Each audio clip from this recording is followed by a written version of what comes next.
this is my second time na magkaroon ng motocross clinic dito. So, thank you for inviting me again. Guys, ang clinic natin today, yung basic lang naman. Basic. Ito yung basic na hindi lahat nakakaalam. Like me, yung nagsisimula pa lang ako, hindi ko alam tong basic na to, hindi ko alam. Basta ride lang ako ng ride. Pero very important na matutunan natin tong guys, wala nang ikinig. Tristan kasi dumating eh.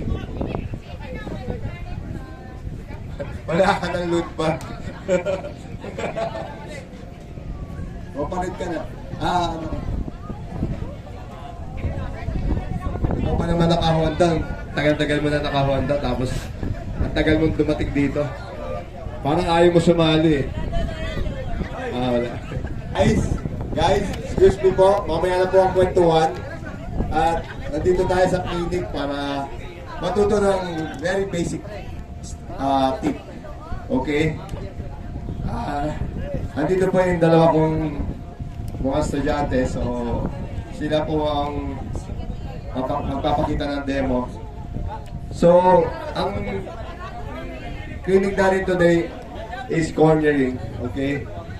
Proper position. Kung anong proper position. Proper position ng arm. Proper position ng how to say? So,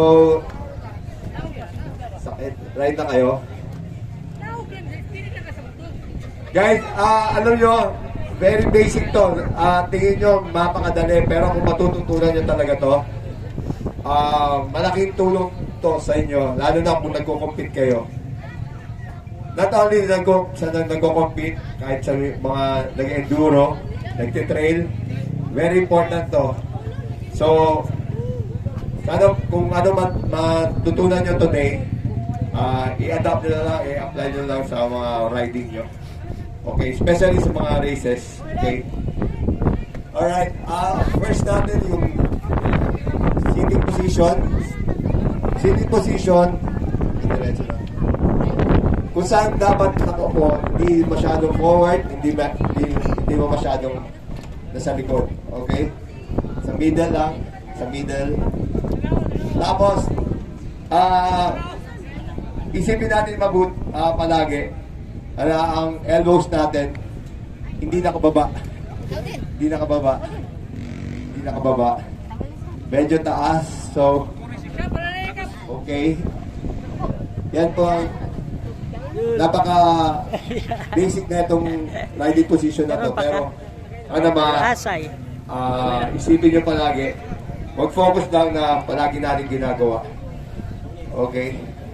So, first natin is turning left. So, turning left, una natin gagawin,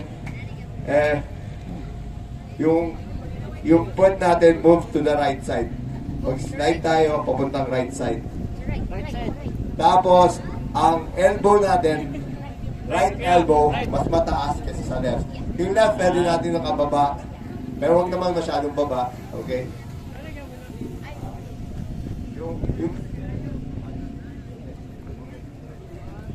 Very important din, ang body natin, upper body natin, diretso lang.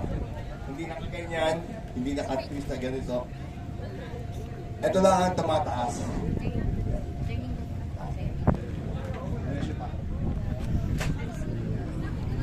Okay? Hindi dapat naka-twist na ganyan or papunta sa left.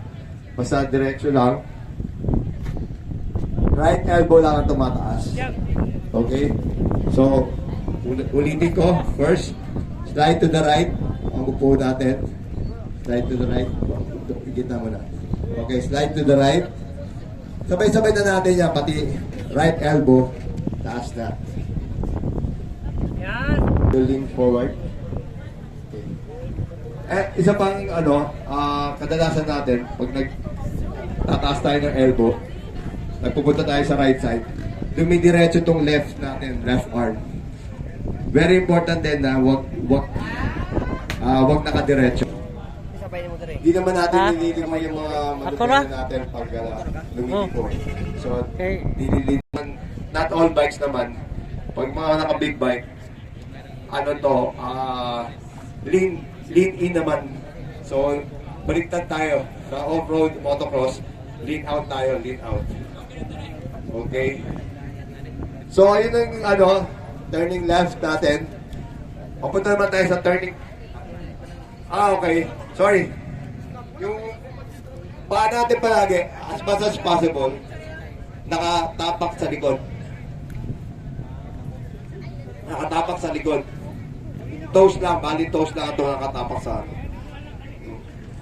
Kadalasan naman kasi ang rear brake ginagamit natin before the corner. Hindi naman yun, bihirang-bihira yung during corner, doon natin gagamitin. Kasi pag during corner, siguro merong emergency or may nangyari, so kailangan natin to use the rear brake. Okay? So, before approaching the corner, so, ang pwesto mo, right side, diretso lang. Diretso na pataas. Okay? Moving toward sa front, hindi papunta dito, hindi papunta sa baba, papunta sa okay? Mukhang madali to, pero pag nasubukan nyo, sa una mahihirapan din kayo, so totoo lang. Okay? So, punta muna tayo ng gitna ulit.